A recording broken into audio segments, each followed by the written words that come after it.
Medicine is a field dedicated to saving lives, a sanctuary where trust and care converge. But what happens when the healers become the harbingers of death? I'm Sarah, welcome to Darklight Archives, where today we'll uncover the chilling stories of the top 5 angels of death, serial killers who infiltrated the medical profession.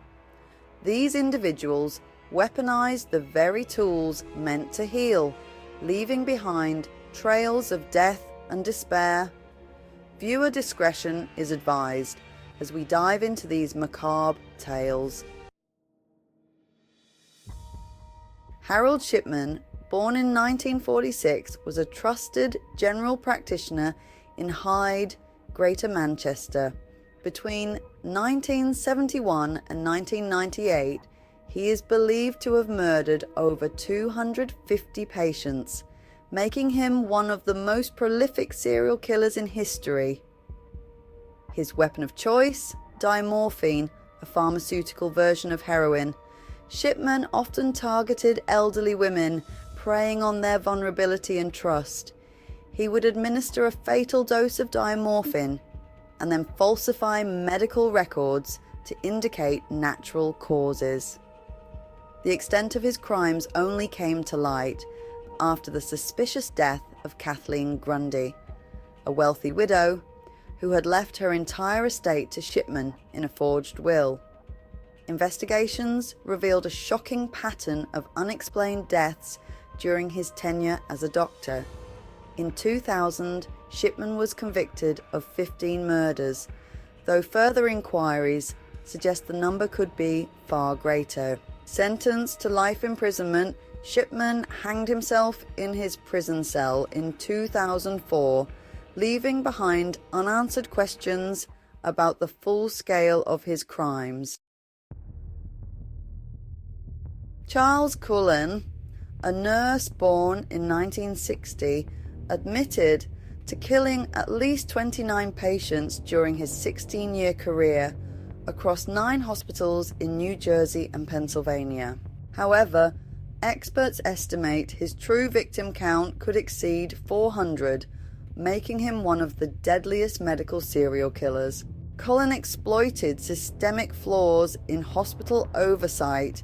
He would administer fatal overdoses of medications like digoxin, insulin, and epinephrine, often to patients who weren't critically ill.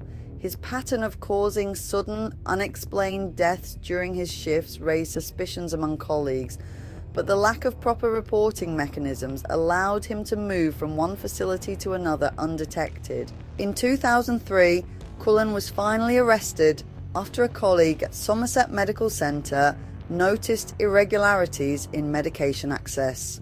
During his confession, he claimed he killed out of a twisted sense of mercy. Though many of his victims were not suffering from terminal conditions, Cullen is now serving multiple life sentences and has inspired significant reforms in how hospitals track medication and staff behaviour. Jane Toppan, born Honora Kelly in 1854, was a nurse who committed her crimes during the late 19th century in Massachusetts. Nicknamed Jolly Jane for her cheerful demeanour, Toppan confessed to killing at least 31 people, although the true count remains unknown. Her method was particularly chilling. She would combine morphine and atropine to create a deadly cocktail, administering it to patients and then climbing into bed with them to watch them die. Toppan later admitted to gaining sexual gratification from witnessing their deaths, describing it as a thrill.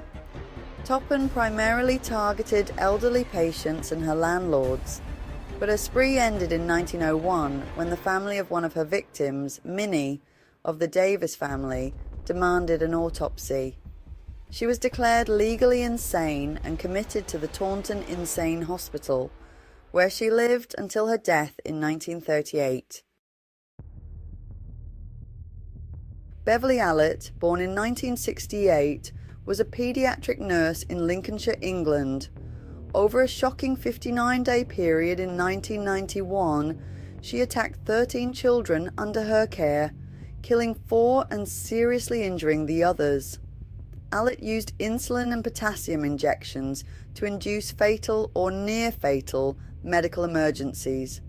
Allitt's crimes were driven by a severe psychological disorder known as Munchausen syndrome by proxy, which compelled her to create life-threatening situations to gain attention and sympathy. Her victims ranged from newborns to children as old as 11, including Liam Taylor, who was only 7 weeks old when she killed him. Allitt's arrest led to public outrage and a complete overhaul of paediatric nursing protocols in the UK. In 1993, she was sentenced to 13 life terms and is currently held at Rampton Secure Hospital, a high-security psychiatric facility. Kristen Gilbert, born in 1967, worked as a nurse at the Veterans Affairs Medical Center in Northampton, Massachusetts. Between 1989 and 1996, Gilbert killed at least 4 patients and attempted to kill 2 others by injecting them with massive doses of epinephrine, causing fatal heart attacks. Her motive. Prosecutors suggested Gilbert's killings were attempts to impress her boyfriend, a hospital security guard, by creating emergencies that required his attention. The sudden spike in cardiac arrests during her shifts prompted co-workers to nickname her the Angel of Death.